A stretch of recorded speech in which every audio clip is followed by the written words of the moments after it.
we face in our community related to finances. Everyone knows how difficult times it is right now. We watch the news every evening, and it gets more depressing. And it continues to make our job on the FAC very difficult, and it makes a very difficult job for our Board of Selectmen also to steer the ship, this town that I'll call a ship for this discussion. They're trying to steer the ship through the storm we're in. And tonight we're going to talk about an idea that's not a new idea. It's an old idea. And I know many of you have been around a long time, and I will not point out Rita on this because I know you've been around a long time. This is an old idea, but I think now we're faced with some very difficult decisions. I'm a business owner. I own 3 different businesses. I own businesses in 3 of the communities we're going to talk about tonight. So I can relate to the business community, and I'm really happy to see we have a lot of business community folks here this evening. We don't have any good answers, okay? We have no good answers for the future. FY 2010 looks very grim for us.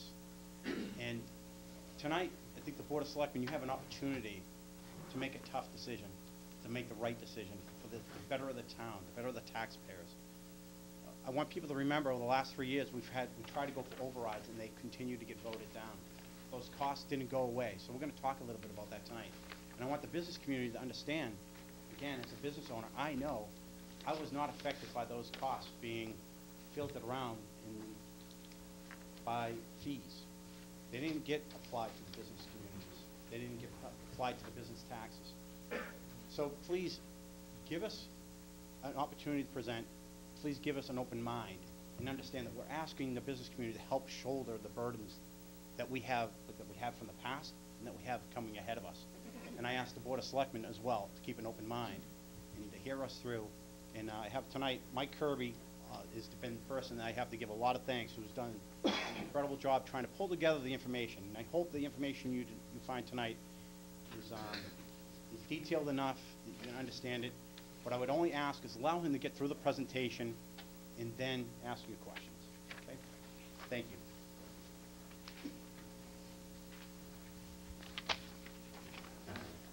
Are you going to be doing the slides, Mike? I am. All right, thanks very much. As Mike mentioned, my name is Mike Kirby. I'm actually a member of the Fiscal Advisory Committee as well as a member of the Town Finance Committee. And I do hope, as Mike said, that you keep an open mind. Let me get through this. We'll take questions. At the end of the day, I honestly, to the bottom of my heart, believe what we're asking tonight is a very reasonable response to a very difficult situation, which is difficult for everybody. But at least let's see if we can have an honest and candid discussion about some of the challenges that we face. So, Mike, if you could. You're going to see a lot of information and a lot of analysis that I've included in this presentation, and it's all going to center on, frankly, the communities that you see highlighted in the map. Those communities basically are very easily defined. In other words, they represent North Reading, North Reading's immediate neighbors, which we have 6: Andover North, Andover, Middleton, Lynnfield, Reading, and Wilmington, and any community that's adjacent to any one of those communities. So it's basically North Reading, North Reading's neighbors, and North Reading's neighbors' neighbors. So that that list of communities actually equals 23 when you include North Reading, and obviously 22 if you don't include North Reading. Oh, and I might say that and I'm going to steal a little bit of my thunder here and get a little bit out of order, but the blue that you see, or purple, or however what a color you want to call it, which predominates the map, are communities that already have split tax rates. The yellow are communities that don't have split tax rates. So, Mike, if you could. So as I think everybody here knows, our current North Reading tax policy is to have a single tax rate, which means that basically the same rate is applied to both residential and commercial property. This makes us an outlier with respect to the surrounding communities. Of the 22 that I mentioned, 17, which is over 3/4, 17 of those 22 already have implemented dual or split tax rates, depends on the term you want to use. Where we stand in comparison to the surrounding communities, and again, all of this is based on FY08 data, and you'll see consistently throughout this is based on State Department of Revenue information, all of which is readily available on the internet if anyone wants the website address. It's maintained by the State Department of Revenue. But if you look at it, we're in a unique position, actually. North Reading, our residential rate is very high relative to our peer group. We're the 4th highest within that, again, that geographic definition. Our commercial rate is very low. We're actually the 5th lowest commercial rate within the, again, the surrounding area. We actually have the distinction of being the only community in this area that has a residential rate in the top 5 and a commercial rate in the bottom 5. No other community fits that definition other than North Reading. Mike, if you could. So this actually, is a chart that shows you the again, FY08 residential and commercial tax rates. On the left is the residential rates, and you'll see, based on what the assessors had mentioned earlier, our FY08 rate is $11.50. As I mentioned, that puts us 4th highest in the area. If you look at the mean and the median, and we're going to talk a little bit about the differences between those two later, the mean and the median are either $10.39 or $10.40. I don't really care which one you want to pick. We're 11% higher on the residential rates relative to what people in surrounding communities pay. Then you go on the commercial side, and you look again. The box is basically positioned next to North Reading. We are 5th from the bottom, as I mentioned before, 1150.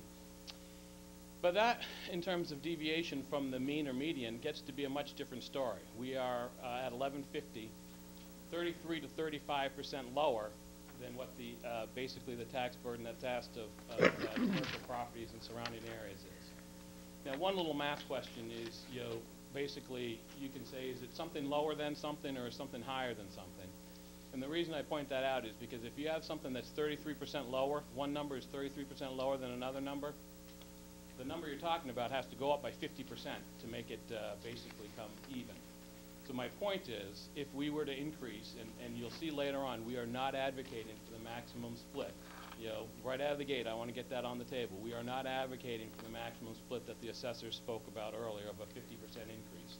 I know there's been some concern and some email traffic around town that was suggested there was a possibility that we were going to be looking for a 50% increase in business taxes. That's not what's going on here. But if we did that, which we're not intending to do, if we did that, basically, though, the commercial rate would then move to exactly the median, the mean and the median of the area. So I just wanted to make that point. So again, top 5 on the left-hand side, bottom 5 on the right-hand side. So we're also going to hear, I'm sure, that the question that says the North Reading's commercial tax base is too small to justify doing this. And honestly, I didn't know when I started out doing this, I didn't know if that was a fair representation or not. So I said, okay, let's look at that. So this is a very important chart that I want to spend a few minutes on. So again, you have the same 23 communities that's sorted here. And you have the left-hand column of the communities, and you have basically the commercial rate. But the way this one is sorted is based on the far right-hand side. And basically, that's the percent residential. So what this says is, your residential plus your CIP, which is, I believe, the term the assessors would use for but I'll just call it the commercial tax base. The sum of those two is going to be 100. So if you look at it and you look at the top of the chart, you say Boxford, 97% residential. That means they're 3% commercial. On the other end of that spectrum is Burlington, which is 67% residential, which means they're 33% commercial. So then you look at it and say, where's North Reading in that regard? And we're admittedly on what I would call the medium to small medium end of the spectrum in terms of the size of our commercial tax base. As we had said before, we're 88% residential and 12% commercial. And then I said, okay, well, what do other communities that are within that general range of distribution, do they have split tax rates or don't they have split tax rates? And you then, I'll admit to some level of arbitrariness in this, but I think you have to have some discretion at some point. So the communities that are shaded are those that have the most similar profile to North Reading. In other words, they range from Stoneham, which is 89 to 11, down to Haverhill, which is 85-15. And you look at those and you say, okay, what have they done in terms of, do they have a split tax rate or don't they have a split tax rate? every one of those 6 communities within that, what I would call relevant range, every one of those 6 has a split tax rate. Every one of them, with the exception of North Andover, which has implemented an 18% shift, every one of them has basically implemented far greater shifts than anything that we're proposing tonight. The column that says 1% leverage, well, I'm sorry, the percent shift I should probably explain a little bit. The percent shift is really what percentage is allowed to be shifted from residential property to commercial, industrial, personal property. In any one year, you can shift the 50% maximum, which is what the assessor was mentioning earlier. Cumulatively, you cannot, for FY08 and FY09, you can't shift more than 75%. So anybody that's at 75% is basically maxed out their shift. That would be Wilmington. Yes, sir. If I could just mention, you have a limit of 150% until you reach that limit. Right. Then you can go to 100. Yeah, that's what I said. In any one year, you can go 50, up to 50, and then subsequently you could do more. But again, we're not even going to be trying to get anywhere close to 50%. So that's what the area communities have had. Then the 1% leverage column, that says, okay, what percentage increase would you have to increase the business rate to provide each 1% of tax relief to the residents? And so for North Reading, as a function of our 8812, and these are rounded, admittedly, to a single, there's no decimal places on here intentionally, so they're rounded within, to basically the nearest whole number. We would have to increase taxes on the business community 7% to provide 1% of tax relief to the residents of this community. And that number, I look at this chart and I start from the bottom and I say, okay, well, if I'm Burlington, sure, I'm going to max out my split, which I do, and because basically it's only a 2% increase for the businesses, and I say that respectfully in terms of only, but it's a 2% increase to the business community for every 1% that is relief that's provided to the residents. But when you get to, and my point primarily on this is, if you go from the bottom of that chart and you see the shift column, you see a lot of big numbers. You see a lot of really big numbers. All right, you see a lot of 75s. And you see 10, which is Middleton, and to be honest with you, I can't explain Middleton other than to tell you that they have an extremely low commercial rate with no shift, and they have an extremely low residential rate. But other than Middleton, which I admittedly can't explain, everybody up until the top of the shaded chart has a very significant shift that they've already implemented. Now, I want to address Reading because I want to do it preemptively, because I think we're probably going to hear about it a little bit later tonight. The commercial tax base in Reading, and I've often heard it to say that it's comparable to North Reading. Well, 8812, which is the North Reading distribution, versus 92.8, is a very different number. It might sound like it's a small difference. It's a very big difference. So basically, for Reading, if they were to do a split tax rate, they would have to increase business taxes 12% for every 1% that of property tax relief that they provide to residents. North Reading has to do 7, which is not a small number, but it's 7, a lot different than 12. If you look at a 92.8, which is Reading's tax base, versus North Reading's, Reading would have to increase its commercial base 55% to just be equal to the size of North Reading's existing commercial base. So I just want to let that sink in. In other words, my guess is they'd be very happy with a 55% increase in their commercial tax base. I think any community would be happy with a 55% increase in their commercial tax base. That's what they would need just to get to the size of our existing commercial tax base. A couple of other substantial points here. If you look at from North Reading above, in the North Reading to the top of the chart, those communities have the same size commercial base that we have or smaller. And you see 4 of them that have split tax rates. Linfield, Stoneham, North Andover, and Lynn all have equal to or smaller tax bases than we do and split their rates. Only one, which is Middleton, which I told you before, I can't explain other than to say maybe I should have moved there.